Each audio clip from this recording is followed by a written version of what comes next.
Embrace your inner robot. When I was a child, I was mildly terrified of robots. I think the reason why is because they were resembling a human being, but lacked emotions, which felt unsettling to me. But as I grew older, I found a new appreciation for the robot's approach to life. A robot simply follows its programming.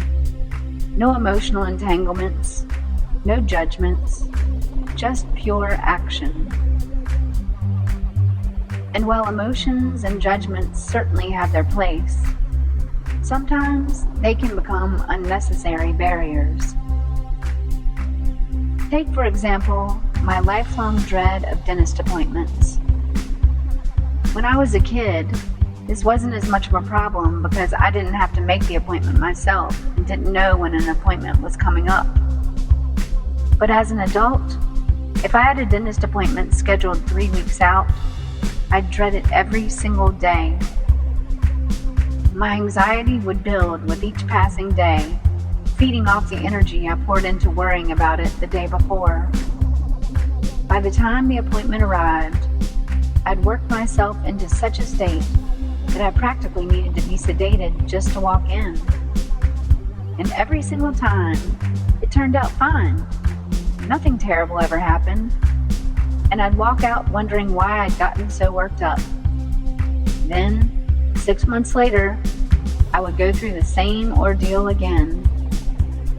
This pattern affected almost every area of my life. Until several years ago, I finally made a shift.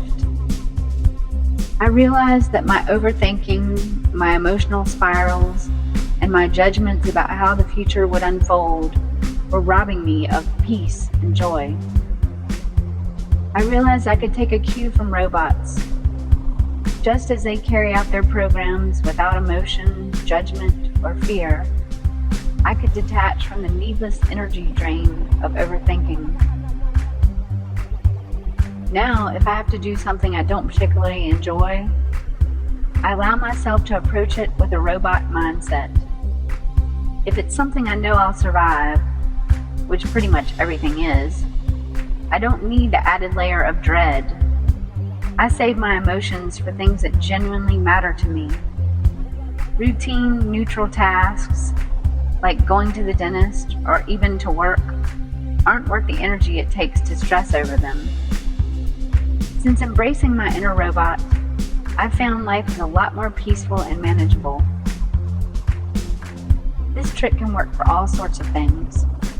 For example, maybe you are struggling with the courage to take on a new project, or you have some fears about going to that social event because you might run into some people you'd rather not see. Or maybe you're vacillating over a decision you need to make because you're overthinking it. If things are not life or death, they are likely something that can be changed down the road. So just remove all that emotional judgment, self-talk, self-doubt, fear, and anything else standing in your way, and just take action. If you take action and it doesn't work out as you'd hoped, it will be okay. Sometimes you just have to be open to the possibility that maybe everything doesn't always have to go your way for things to turn out right. Sometimes the things that don't go as they should have in your mind are actually going to work out better for you in the long run. In fact, the universe is conspiring on your behalf at all times. This might not be something you can readily accept, but if you just try to believe it, you may notice that it's true. Thinking, feeling, and experiencing all of our human gifts are a true treasure. And I'm glad we're not all a bunch of emotionless robots. But sometimes it's a good idea to realize that there's a time and place for those human attributes, and that sometimes taking on a robot persona can be your ticket to freedom. What once terrified me, I've turned to my advantage. That just goes to show that in fact, the universe is conspiring for your good. What you see as a fearful thing today could one day end up to become an asset in navigating life's challenges. Until you can see the hidden blessings in life's difficulties, maybe embrace your inner robot until you get there. It works for me. Keep calm and carry on, robot.